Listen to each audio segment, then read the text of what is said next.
Leclerc pops in a little bit quicker. Oh, off the road, into the barrier. Max Verstappen in the Red Bull. What an unusual sight that is to see. The four-time world champion bouncing through the gravel, into the wall, and out of qualifying. Just listen to the braking. Yeah, rear axle's gone straight away. It's early on in the braking, isn't it? So you could just hear the revs drop as the rear's locked solid for a moment. Yeah, there's not even the cat-like reactions of Max Verstappen could do anything in that scenario. Like the handbrake has been pulled on. All okay, Max? Yeah, I don't know, the car just locked on the rear axles. Fantastic. Now, what can Fernando Alonso do? Hadjar goes to 5th. Alonso improving Sector 1, Sector 2, and this is his last opportunity. Alonso in 16th for the moment. Perez was quite close to Alonso earlier in the lap. Can he carry it forward? Let's find out as he goes across the line. Perez gets up and he finds himself in 19th. You've got Bottas who's gone over the line in 80th. And Perez now jumps up to P80. Franco Colapinto trying to find something. Look cautious through those final couple of corners. Can he make it through into the next part of qualifying? He does. He scrapes through. And Fernando Alonso's effort is in vain. It's Alonso, Perez, Bottas, Verstappen, Sainz and Stroll who fall at the first hurdle in Formula One qualifying.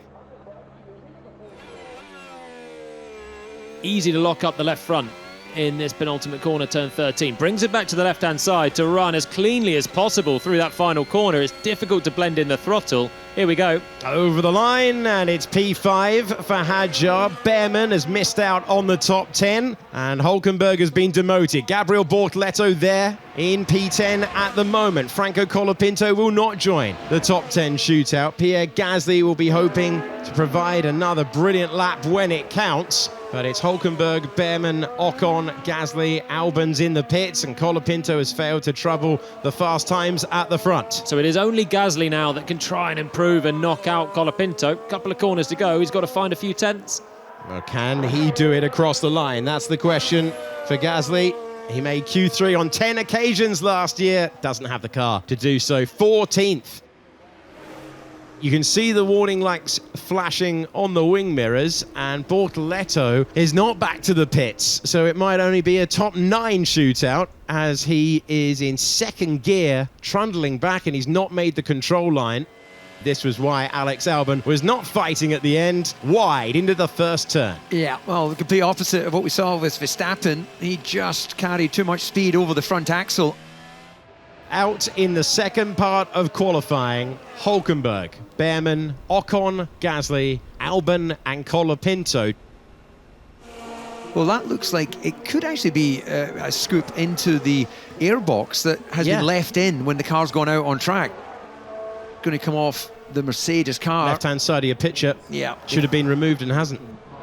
Is it Lando Norris? It is going to be the world champion who runs over the car part that should not have been anywhere near the racetrack.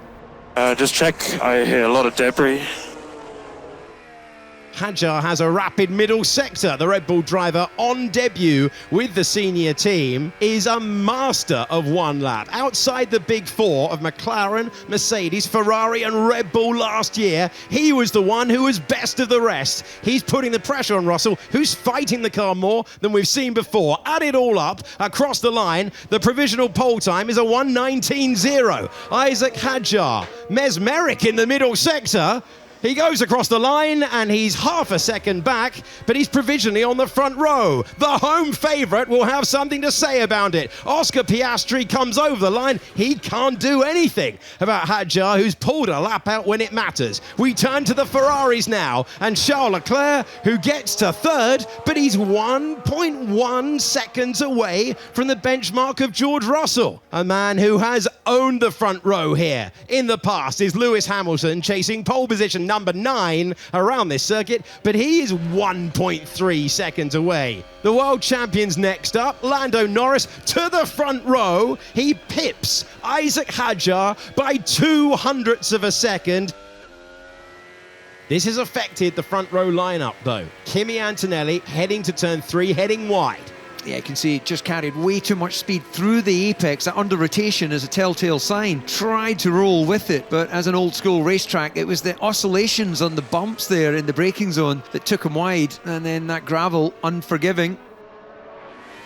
Can Antonelli ask the question, though, of his teammate? Can he ask him the question to perform through all 14 corners of the Albert Park circuit? That slipstream won't hurt. Kimi Antonelli is provisionally on pole position. Over to you, George Russell. Yeah, and George is answering. He's answering by going quicker in both the first and second sector. Can he keep it clean towards the end of the lap? He's got Lindblad ahead of him in 13, who will get out of the way as he's getting ready to launch his own lap. Will that give him a little slipstream as well? Over to George Russell, who has looked superlative around this racetrack all day long. Is it provisional pole? It is. All Mercedes front row. Russell ahead of Antonelli as Piastri tries to spoil the Mercedes party, leaning all over the curb at turn 11, trying to wrestle it away. Hadjar going again, Charles Leclerc going again, but DC, does anyone have an answer to the Mercedes pace? No, well, Piastri's slightly slower in the middle sector. Let's see if he's aced the final. The crowd roaring him across the line, up to P3. His teammate in fourth, Hadjar P5 right now. What about the Ferrari of Charles Leclerc? He goes into third position to demote the home favourite, but he's 0.8 of a second away from the pole position time. Hadjar's been in the top 4 before. Can it be top 3? Hadjar does get there. His best ever in Formula One qualifying for the moment. Just a couple of world champions trying to respond. Lando Norris will not get rid of Hadjar at the last. How about a 7-time world champion? This is Hadjar's hero, trying to knock him out of the top 3, and Lewis Hamilton can't do it. Arvid Lindblad, currently in P8, does not have a competitive time on the board. He's got the soft tyres, and here comes the only rookie in the field. He's been driving the wheels off it around Albert Park, and he comes across the line and stays in P8, but that'll do. And it's George Russell who finds himself with the first pole position of the year. What a journey it was for Mercedes to get a 1-2. Antonelli in the barriers, through the gravel, but eventually to the front row. Lawson pipped his teammate Arvid Lindblad, but no one had an answer to George Russell, who takes the first pole of the year. Okay, mate, so as they say around here, that was a fair dinkum lap. Pole position. Great job. Well done, team. Well done. Getting Kimi's car back out as well. Awesome. Awesome effort. George, pole position. Well done. So controlled. Well done. Merci. Thank you. George Russell will have his teammate alongside, and Antonelli and Russell in close proximity. That could well be the story of the opening rounds of the 2026 Formula One World Championship.